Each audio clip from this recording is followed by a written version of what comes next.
Salam alaikum wa rahmatullahi wa barakatuh, chers tous. Bienvenue sur la plateforme de l'ONG Aide, Service Education. Je suis votre professeur de physique-chimie, M. Guinou Mahmoud.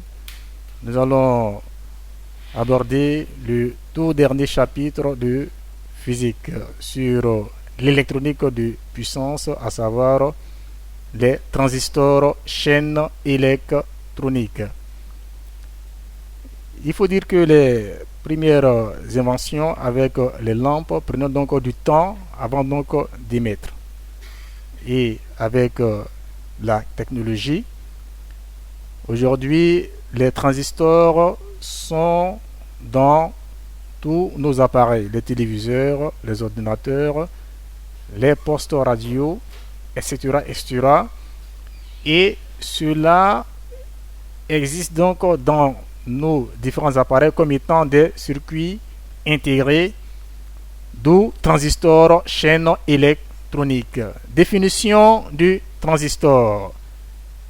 Déjà, vous voyez les symboles NPN et PNP qui sont les deux types de transistors. C'est l'association de deux jonctions PN.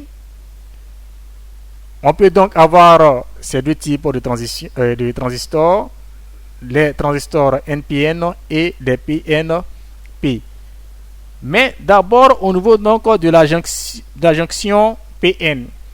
La jonction P est celle reliée à la bonne positive. Et c'est une matière, un substrat où nous avons donc des vides. Et au niveau donc de la borne N, nous avons ce substrat qui est enrichi en électrons. D'où les deux matières jointes nous donnent une jonction PN. Et pour donc avoir des transistors, nous allons donc allier toutes ces jonctions pour avoir les transistors NPN et des transistors PNP. On parle aussi des transistors bipolaires. Et les trois parties d'un transistor sont respectivement nommées B, ici, c'est la base, C est le collecteur et E est l'émetteur. Les NPN et les PNP sont les mêmes symboles, le même schéma, mais ici avec les NPN, vous voyez que entre B et E, nous avons cette direction E vers la base. Mais quand au PNP, vous avez la flèche dirigée de B vers E, c'est-à-dire de la base vers l'émetteur. Alors que les NPN, nous avons de l'émetteur vers la base. Raison pour laquelle nous avons dit que la flèche sur l'émetteur indique le sens réel du courant. Quel est l'effet d'un transistor? C'est le fait que le transistor fonctionne comme un flux d'électrons.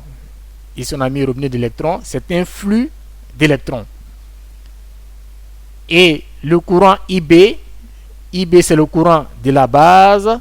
Avec ce courant, le transistor laissera passer le courant IC, le courant au niveau donc du collecteur, qui est proportionnel à IB, d'où IC est égal à bêta IB. Bêta, c'est un coefficient du transistor et c'est souvent équivalent à peu près à 100. Et le transistor peut être considéré comme un nœud de courant. Donc, raison pour laquelle nous écrivons IE est égal à IC plus IB.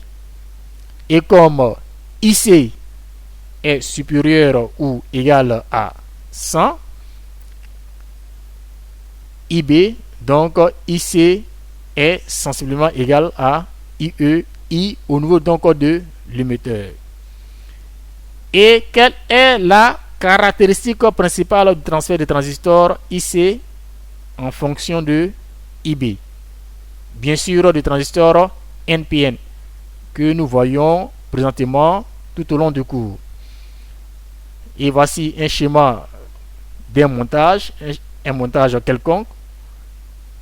Au niveau donc de l'alimentation, nous avons 1,5 volts. Vous avez la résistance de protection. Nous avons déjà vu ce schéma.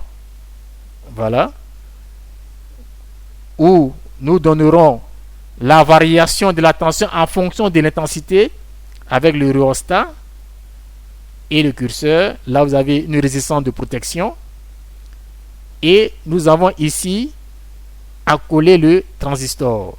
Bien sûr, avec une pile 4,5 volts, le générateur.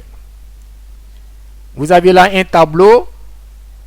Et lorsque nous faisons la courbe, à partir de ce tableau, vous avez IC qui est en milliampères et IB en milliampères. Là, la courbe est croissante jusqu'à 100 et va donc se stabiliser au niveau de 100 milliampères, bien sûr en 0,9 et plus, jusqu'à 1,5. Là, on parle donc de transistors saturés. Mais au niveau donc de la croissance de la courbe, il s'agit donc d'une fonction qui est linéaire.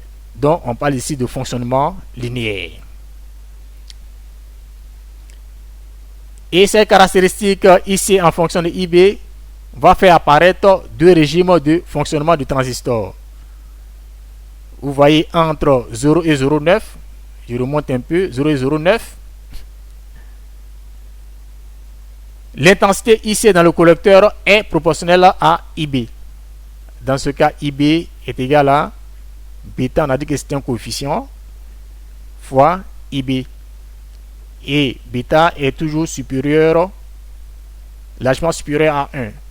Et ici, le transistor fonctionne comme un amplificateur de courant. On voit ici une croissance rapide au niveau de cette courbe entre 0 et 0,9 jusqu'à 100. Et pour le deuxième régime, lorsque IB, courant au niveau de la base, est supérieur à 0,9 mA, je remonte. Là, c'est une saturation.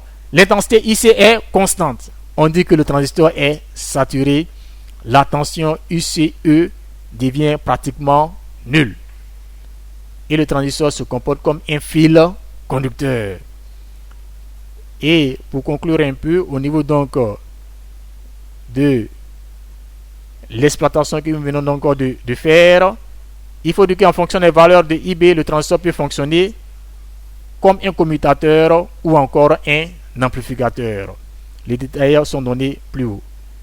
Et quant à la chaîne électronique, vous avez donc les capteurs, tels que les capteurs de température, les capteurs de lumière, des capteurs d'humidité et bien d'autres capteurs. Le choix de ces capteurs dépend de la grandeur physique que nous voulons donc traiter. Et le dispositif de traitement du signal, nous avons un dispositif électronique qui fait subir au signal diverses transformations, l'amplification, le filtrage, la mise en forme. Et pour fonctionner, ce dispositif a besoin toujours d'énergie. C'est le rôle de l'alimentation au niveau donc de la chaîne électronique. Et pour terminer ce chapitre sur les transistors chaîne électronique, nous allons parler donc de la sortie qui sert d'interface de communication entre l'appareil et l'homme. Et peut être une sonnerie, un voyant lumineux, un écran de contrôle, ou encore un afficheur numérique, ou encore un haut-parleur. Tout ceci fait donc partie de ce qu'on appelle donc la chaîne électronique.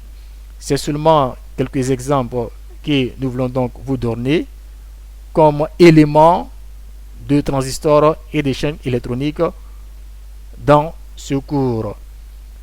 Nous avons terminé ce chapitre et pour d'éventuelles questions pour mieux comprendre ce cours, nous vous invitons à poser vos préoccupations.